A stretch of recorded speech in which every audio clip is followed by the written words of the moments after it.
l'épisode numéro 5 de l'art de lancer de manière inopinée une opération complexe pour se prendre les pieds dans le tapis, dans le filet de pêche.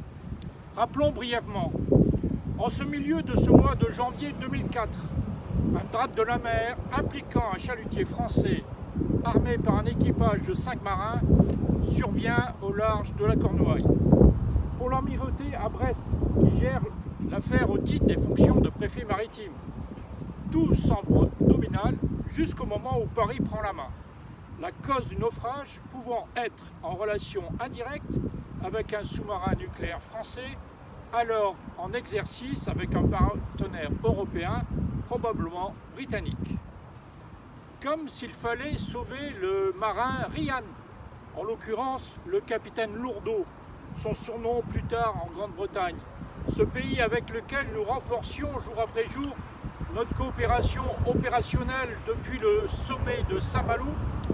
Les autorités françaises vont s'attacher à ne pas désigner le vrai responsable et veiller en même temps à ce que cela ne leur retombe pas dessus.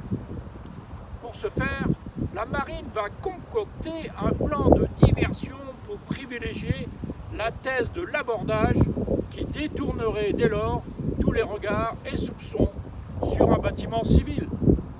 Pour que cette opération atteigne son but, il faut qu'elle soit crédible, immédiate, avant que les marins bretons et les familles ne commencent à se poser de mauvaises questions, induites par la découverte qu'un exercice de sous-marin de l'OTAN se tenait dans la zone du naufrage. Deux personnages clés sont ciblés, l'armateur et le président du comité des pêches local. Ils sont tous deux directement contactés soit par les autorités militaires qui nient toute responsabilité d'un sous-marin français dans ce drame. Pour preuve de leur bonne volonté et transparence, l'armateur est même invité en plein week-end à embarquer d'urgence à bord d'un chasseur de mines équipé de robots téléguidés avec caméra et chargé de filmer le Bougalet Braise sur son lit de mort.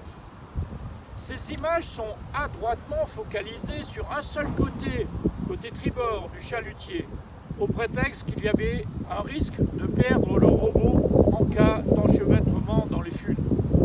Cela va permettre dès le lundi de mener en bateau, cette fois-ci, le procureur de la République de Quimper, en le convainquant qu'il y a bien eu abordage avec un gros bâtiment civil dont le commandant est dès lors qualifié de voyou des mers.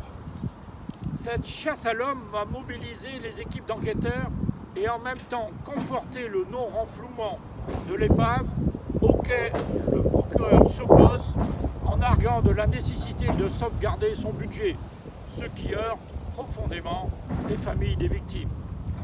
Pour donner encore plus de poids et de crédibilité à cette thèse, ce sont deux autorités qui sont approchées pour en être les héros, ahutés à la fin, à ne pas confondre avec les vrais, en OS. D'abord, le secrétaire d'État à la mer, alimenté par le directeur de cabinet du ministre de la Défense, décidément.